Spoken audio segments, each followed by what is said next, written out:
Assalamualaikum warahmatullahi wabarakatuh.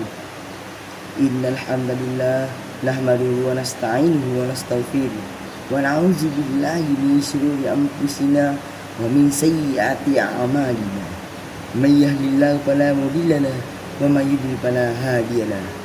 Asyhadu an la ilaha illallah wa asyhadu anna sayyidana Muhammadan abduhu wa rasuluh.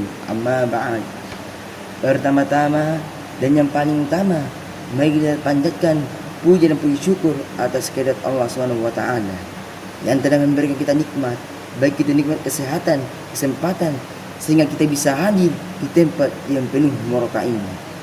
Salawat serta salam tak pula kita kirimkan kepada junjungan Nabi besar kita, yakni Nabiullah Muhammad SAW. Sebagaimana dengan sabdanya, kullu ummati yadkhulul jannah illa man aba. Semua umatku akan masuk ke dalam surgaku illa man aba, kecuali orang yang tidak mau masuk ke dalamnya. Lalu para sahabat bertanya, ya Rasulullah, barang siapa yang tidak mau masuk ke dalamnya ya Rasulullah? Lalu Rasulullah menjawab, man ata'ani dakhalal jannah wa man asani fahuwa aba. Barang siapa yang taat kepadaku, itulah orang yang mau masuk ke dalamnya. Dan barang siapa yang durhaka kepadaku, itulah orang yang tidak mau masuk ke dalamnya. Salawat serta salam tak pula kita kirimkan kepada jana sang proklamator yang tak pernah berpikir kotor, apalagi sampai berbicara kotor. Jana sang jikiawan yang tak serta berawan, tapi sayangnya tak suka makan bakwan. Langsung saja izinkanlah Ananda membawakan ceramah yang berjudul Sholat.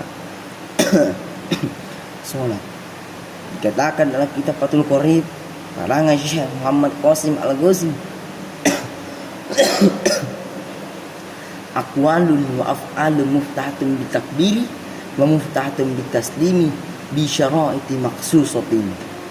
Banyak perkataan, banyak perbuatan yang kita awali yang takbir dan diakhiri dengan salam, dan beberapa syarat-syarat yang tertentu.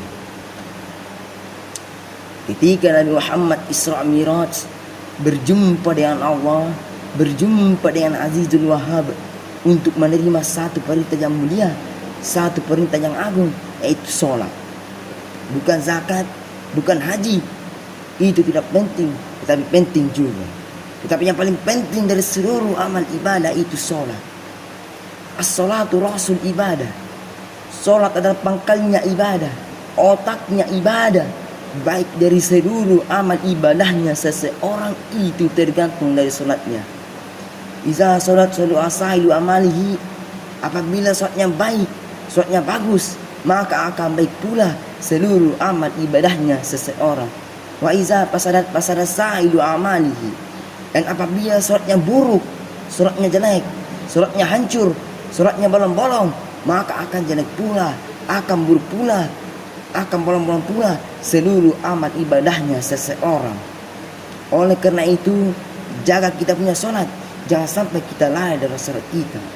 Rasulullah sebelum wafat masih sempat berwasiat seperti ini. Alaikumussalam. Nabi Muhammad berwasiat seperti itu.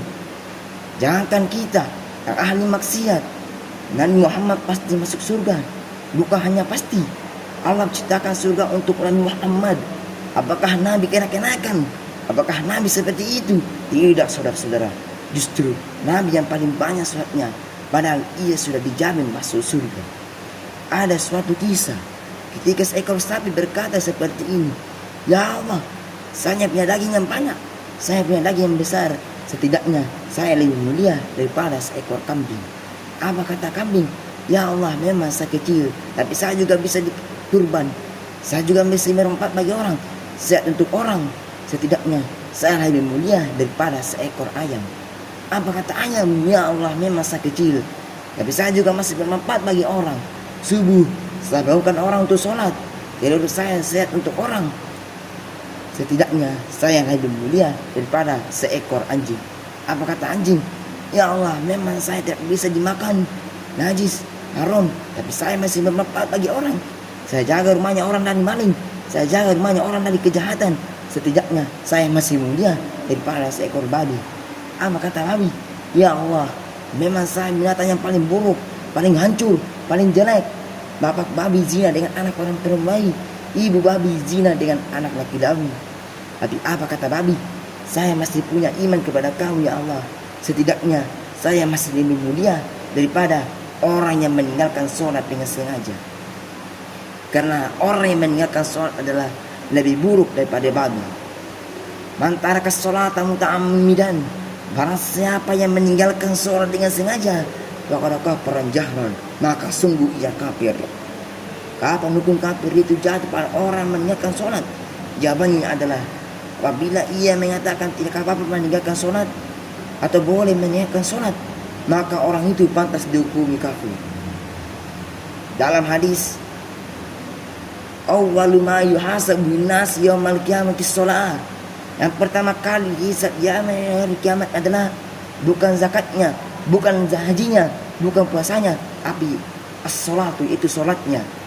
Apabila sholat kita bagus, maka kita selamat dari siksaan api neraka. Jika sholat kita ada yang hancur, maka justru api neraka akan menghantam kita semua. Demikianlah ceramah yang saya bisa sampaikan. Lebih dan kurangnya mohon dimaafkan. Wallahu muwaffiq ila aqwamit thoriq risalah. Assalamualaikum warahmatullahi taala wabarakatuh. Ustaz